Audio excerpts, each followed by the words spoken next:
ઉનાળાની શરૂઆત થઈ ગઈ છે અને અત્યારથી જ કાળઝાળ ગરમી પડવા લાગી છે. એવામાં આ ઉનાળામાં સૌથી મોટી કોઈ સમસ્યા હોય તો એ છે કે આપણે બધાને ભૂખ ઓછી લાગે છે અને તરસ વધારે લાગે છે. અને જો ઉનાળામાં આપણે પૂરતા પ્રમાણમાં પાણી ન પીએ ને તો આપણે આગળ જતા ડિહાઇડ્રેશન અથવા તો હીટ સ્ટ્રોક પણ થઈ શકે છે. હવે પ્રશ્ન એ થાય કે ઉનાળામાં જે આપણા શરીરમાં પાણીની ઉણપ ન થાય, પાણીની સમસ્યા ન થાય, એ માટે આપણે શું ધ્યાન રાખવું જોઈએ? તો માટે તમારે વધારે કશું કરવાની જરૂર નથી. તમે સવારે ઉઠીને હું તમને 5 નાસ્તાના ઓપ્શન આપીશ, તેમાંથી તમે કોઈ પણ 1 કે 2 નાસ્તો કરી લેશો ને તો પણ તમને આખા દિવસમાં જે છે એ ડિહાઇડ્રેશનની સમસ્યા ક્યારેય પણ નહીં થાય. હવે સવારે ઉઠીને ક્યાં નાસ્તા કરવા જોઈએ અને ઉનાળામાં કઈ વસ્તુ ખાવી જોઈએ એ જાણવા માટે આ વિડીયો આખો જોઈ લેજો. તમે આવી ગયા છો વીટીવી ડિજિટલ પર અને મારું નામ છે મેઘા. હવે આ ઉનાળામાં સવારે ઉઠીને આપણે ક્યાં ક્યાં નાસ્તા કરવા જોઈએ એ જાણતા પહેલા એક કામ કરો કે પ્લે સ્ટોર પર જઈને તમે અમારી એપ્લિકેશન ડાઉનલોડ કરી લો. હવે ખાસ કરીને ઉનાળામાં જો આપણા શરીરમાં પાણીની ઉણપ થઈ જાય ને તો તેના કારણે આપણા શરીરમાં ઇલેક્ટ્રોલાઇટની પણ ઉણપ થાય છે અને આ જ કારણે આપણે આગળ જતા શરીરમાં જે છે એ નબળાઈ પણ અનુભવીએ છીએ અને આને જ કારણે આપણે તાવ આવી શકે છે, ઉલટી થઈ શકે છે, આ સિવાય પેટ સંબંધિત સમસ્યા થઈ શકે છે અને આપણે આગળ જતા બેભાન પણ થઈ શકીએ છીએ. હવે આપણે અત્યારે જો ધ્યાન રાખી લઈએ કે સવારે ઉઠીને આપણે ખાસ કરીને ઉનાળામાં 5 નાસ્તામાંથી કોઈ પણ 1 નાસ્તો કરી લેશું ને તો પણ આપણે આખા દિવસમાં ક્યારેય પણ શરીરમાં ડિહાઇડ્રેશન કે પાણીની ઉણપ નહીં થાય. હવે તમને પ્રશ્ન થતો હશે કે સવારે ઉઠીને કયો નાસ્તો કરવો જોઈએ?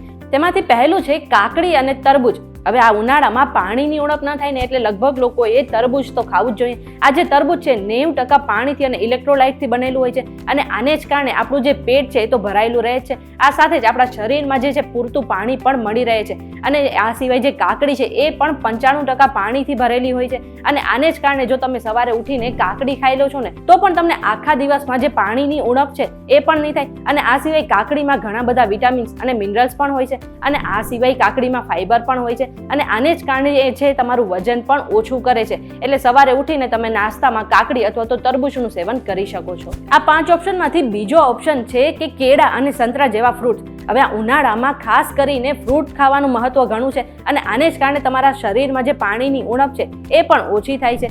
હવે જો તમે સવારે ઉઠીને નાસ્તામાં 1 કેળું ખાઈ લો છો તો તમારા શરીરને ઘણો ફાયદો થશે, કારણ કે કેળામાં સોડિયમ, પોટેશિયમ, ફાઈબર અને આ સિવાય વિટામિન અને આયરન જેવા ઘણા બધા વિટામિન્સ અને મિનરલ્સ હોય છે અને આને જ કારણે જે તમારા શરીરમાં જે છે પાણીની ઉણપ નથી થતી અને તમારું જે પેટ છે એ પણ લાંબો સમય સુધી ભરાયેલું રહે છે. આટલું જ નહીં, તમે જો સંતરો ખાઈ લેશો તો પણ તમારા શરીરને આટલો જ ફાયદો થશે, કારણ કે સંતરામાં પણ પોટેશિયમ અને વિટામિન સી હોય છે અને એવું કહેવાય છે કે ઉનાળાની ગરમીમાં આપણા શરીરમાંથી જે પસીનો નીકળે છે એમાંથી આપણા શરીરમાંથી જે પોટેશિયમ છે એ પણ બહાર નીકળી જાય છે. એટલા જ માટે આ ઉનાળામાં તમારે સવારે ઉઠીને નાસ્તામાં ખાસ કરીને કેળા અને સંતરા જેવા જે ફ્રૂટ્સ છે એ ખાઈ લેવા જોઈએ. આ 5 ઓપ્શનમાંથી ત્રીજો ઓપ્શન છે ઓટ્સ અથવા તો દલિયા. હવે સામાન્ય રીતે આપણે ઓટ્સ ખાવાનું મહત્વ ઘણું સાંભળ્યું હશે, પરંતુ ખાસ કરીને ઉનાળાની ગરમીમાં જો તમે સવારે ઉઠીને ઓટ્સ અથવા તો દલિયાનો જે નાસ્તો છે તે કરી લો છો તો તમારું જે પેટ છે લાંબો સમય સુધી ભરાયેલું રહેશે. આ સાથે જ તમારા શરીરમાં પાણીની ઉણપ પણ નહીં થાય અને જે તમારું વજન વધી રહ્યું છે એ પણ ઝડપથી ઘટવા લાગશે. એટલે ખાસ કરીને સવારે ઉઠીને તમારે ઓટ્સ અથવા તો દલિયાનું સેવન કરવું જોઈએ.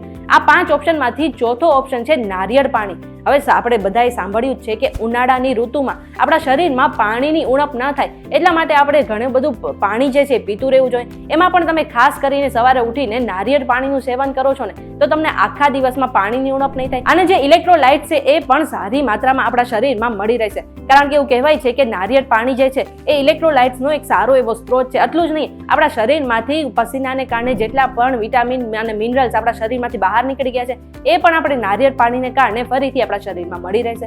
હવે 5 ઓપ્શનમાંથી છેલ્લો ઓપ્શન છે છાશ અથવા તો લસ્સી. હવે સામાન્ય રીતે આપણા ગુજરાતીઓને છાશ પીવાની આદત તો હોય જ છે. એવામાં જો તમે સવારે ઉઠીને નાસ્તાની સાથે તમે છાશ પી લો છો અથવા તો લસ્સી પી લો છો ને તો પણ તમારા શરીરમાં આખા દિવસમાં પાણીની ઉણપ નહીં થાય અને તમે ડિહાઇડ્રેશન અને હીટ સ્ટ્રોકથી બચી શકો છો. આ સિવાય તમે સવારે ઉઠીને લીંબુ પાણીનું પણ સેવન કરી શકો છો. આ માટે તમારે સવારે ઉઠીને ગરમ પાણી અથવા તો જે ઠંડુ પાણી છે તેમાં લીંબુ અને મધ ઉમેરીને પાણી બનાવી લેવાનું છે અને સવારે ઓફિસે જતા પહેલા અથવા તો કામ પર નીકળતા પહેલા એ પાણીનું સેવન કરી લેવાનું છે.